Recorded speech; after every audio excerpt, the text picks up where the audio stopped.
Racing to the 2020 Kentucky Derby, and this time let's take a look at the top 12 Derby contenders for Friday, August the 14th. These are the 12 that I will be focusing in on September the 5th. Starting off with the points leader, Tiz the Law, and many have raced the Law, but so far the Law has won. He's a Grade 1 winner, the Florida Derby, the Belmont Stakes, and the Travers Stakes. He's got just the one loss, that was beneath the Twin Spires at Churchill Downs.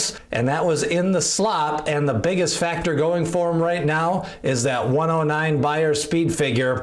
That's what he picked up in the Travers Stakes. He looks loaded and ready to run at Churchill Downs. Fast and honest, authentic, has put together strong, outstanding efforts on the front end. This Grade 1 Haskell Stakes winner, he was placed in the Santa Anita Derby, also a Grade 1. He likes to run on the front end. He likes to be on the engine. He's one of those alpha horses that definitely has shown speed. The concerns, they were cutting into that lead in the Haskell Stakes, and he got collared late by Honoracepa when he did not get to the lead in the Santa Anita Derby. He's been in training since February, hasn't had any hiccups, and he continues to train well since the Haskell. Authentic, definitely one of the top 4 contenders for the 2020 Kentucky Derby. Honoracepa has a big fandom, and so far he has not disappointed in 2020, except for his most recent race when he ran second in the Shared Belief, getting involved late but kind of losing some ground on the turn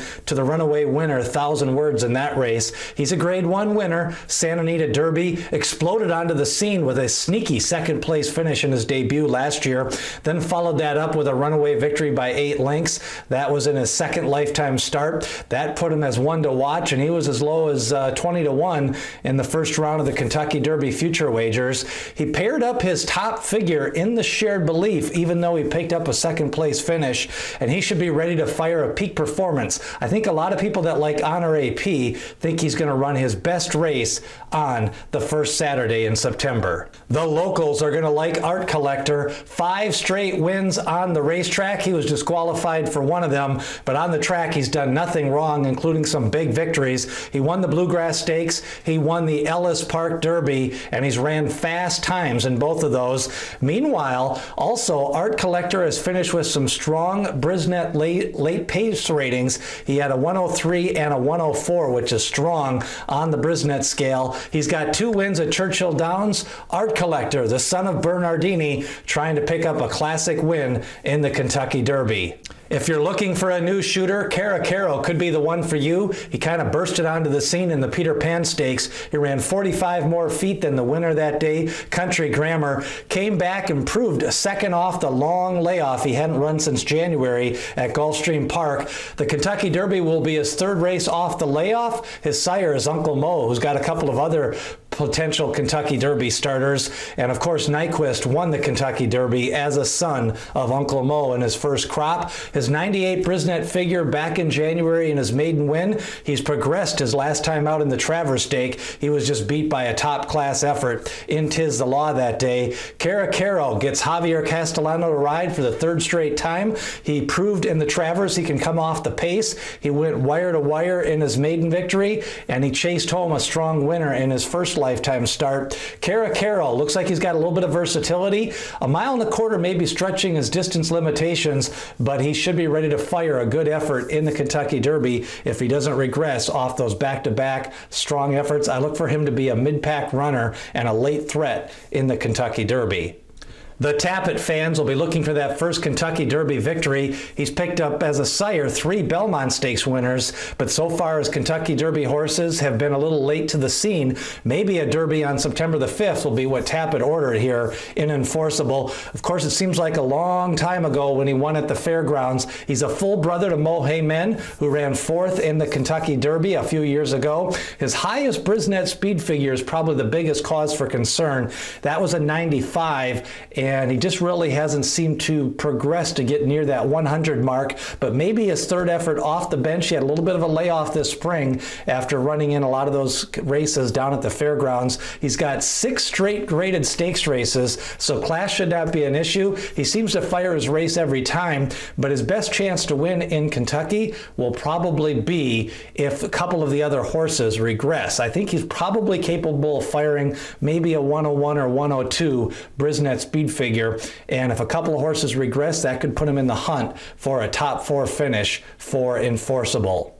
Dr. Post has put together back-to-back efforts, a second-place finish in the Belmont Stakes. Then he came back and picked up a nice third-place finish in the Haskell, but he didn't run as well that day. Distance is a question for this son of elusive quality, and actually a grandson of elusive quality. He's by Quality Road. Quality Road is by elusive quality. He has sired some Grade 1 winners, including the Pegasus winner last year. He can get some nice winners. He's got some good fillies on 2020, and he's 3 triple-digit Brisnet speed figures for Dr. Post. So when he fires his best effort, that puts him as a contender.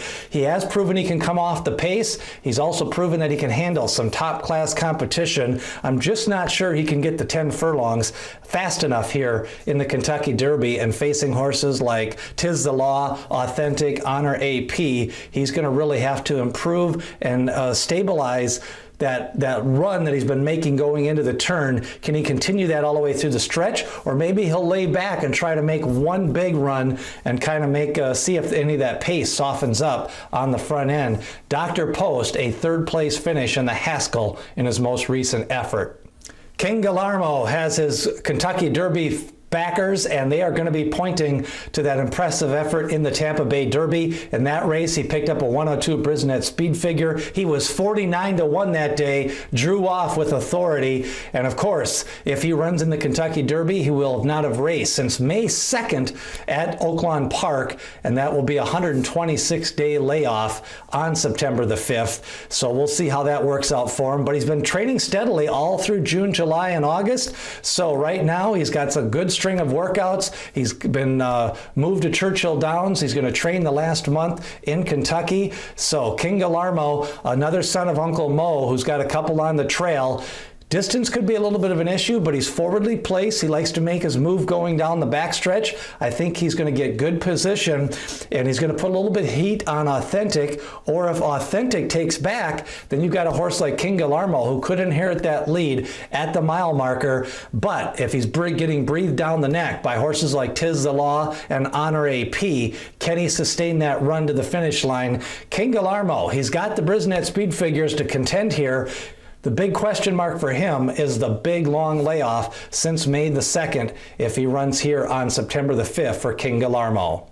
Major Fed is one of those long shots that I'll be taking a look at. He's been running against top-class horses the last time out. He's got a sneaky pair of trip lines in his last couple of races, a wide effort, and then kind of a late move late in the Indiana Derby. Can he put it all together in the first Saturday in September? He's a deep closer. He's a little bit pace-dependent, but there should be some pace in the race with Authentic, King Gallardo. Tiz the Law likes to press the pace, and a possibility of a horse like Attachment Rate also being up near the lead. He's slower than some of the main contenders, and he skipped his final prep to train for the race. That should prep him up to a good effort. I think he's going to fire a career best effort in Kentucky beneath the Twin Spires of Churchill Downs. I do think Major Fed is a contender. He's going to have to come from off the pace. He's going to need a strong pace, but the son of Go Sapper should be able to fire a big effort here for Major Fed. Honor Code was never able to run in the Kentucky Derby. Now his first crop is at the races, and Max Player is one of those 2 horses representing Honor Code. Of course, he won the mile in a brilliant performance and ran 3rd in the Breeders' Cup Classic. He can run all day. Max Player seems to be one of those long striding grinders, and that's probably the key concern. Does he have the stamina and the training to really kind of pick up the pace and get involved just a little bit earlier? Now, he's had a funky training pattern this year. He ran in the Withers, then had the big long layoff, ran in the Belmont, another long layoff, and then fired a good effort, but he was just too much beaten that day by better horses in Caracarroll and Tiz the Law in the Travers Stakes. But Max Player, I do think, has a little bit of upside. Could be a nice 4-year-old season. One of the concerns, or maybe a positive, he gets a new trainer here in Steve Asmussen. I'm not really sure that's going to make much of a difference in 3 weeks. Linda Rice does a good job, and I think she actually has really got this horse prepped well to fire a big race. I'm just not sure he's one of the top 3-4 contenders on paper in a smaller field. But if you get a 15-16 horse field, you get a little bit of a pace. Maybe they can train some speed into him in the last couple of weeks here to try to get him involved a little bit earlier. But Max Player, he'll run all day, and he seems to be ready to fire a strong effort in underneath the Twin Spires. New York Traffic. This guy has fired consecutive big efforts. His last couple of races was closing in on the winner, Authentic, who was 3-5 that day in the Haskell, and that was a 107 Brisnet speed figure, a career high for New York Traffic. The son of Cross Traffic, he's the other New York bred. You always hear about the other Bob Baffert. Well, he's the other New York bred in the race. Tiz the Law garnering all the attention as the top New York bred, but New York Traffic continues to pile up those earnings, continues to get those graded stakes placings. He's knocking on the door in all the big races. He lost to Maxfield, he lost to Authentic, he lost to other good horses this year. Can he really progress and bring it up a notch to finally get the roses here the first Saturday in September? Of course, New York Traffic, you know, I like his running style. He's not going to be too far back, but distance is still a little bit of a concern for me. The best effort for Cross Traffic was probably in the Met Mile and some other races. So we'll see if New York Traffic can continue that progressive. He's going to need that 107 Brisnet speed figure in the holster to take on a horse like Tiz the Law, who picked up a 115 Brisnet's big figure in his last race. New York Traffic, definitely one of the top 12 contenders on my list. 1,000 Words. He looked like a strong contender last year. He was in the first pool of the Kentucky Derby Future Wager. 5 horses have survived that pool and will be running here on the first Saturday in September, along with Tiz the Law, Authentic, and Honoracepa. 1,000 Words continues to train well, had a workout after the Shared Belief Stakes. He's got some back class, and then he finally put it all together on the front end. What I like the fact is he chased Uncle Chuck home at Lost Ale, then he came back and won on the engine, on the front end, wire to wire in the Shared Belief. That's where he picked up a 104 Brisnet speed figure. But you've got horses like Authentic, you've got New York Traffic, and you've got a horse like Tiz the Law that have earned higher Brisnet speed figures than him. But his versatile running style, pedigree is a little bit on the sprinty side out of that Pomeroy mare, but Pioneer of the Nile does bring some distance and some class on the sire side. Going to be interesting to see how 1,000 Words runs in Kentucky. Is he going to go to the lead? Is he going to come off the pace and try to work out a trip from just behind the speed? He's a little bit of a smaller horse. He is in steady training, and it looks like he's going to fire a career top in Kentucky if he can come from off the pace. If he's closer to the pace, I'm not sure he can produce that kind of top effort. So that's a look at some of your top contenders here on Friday, August the 14th. Remember, hit subscribe, share this video with your other horse racing fans. We've got a preview of the Alabama Stakes. We're going to have a look at some of the speed figure progressions next week, and also take a look at some of the class ratings and profile some more of the top contenders as we continue on to the first Saturday in September as we race you up to the 2020 Kentucky Derby.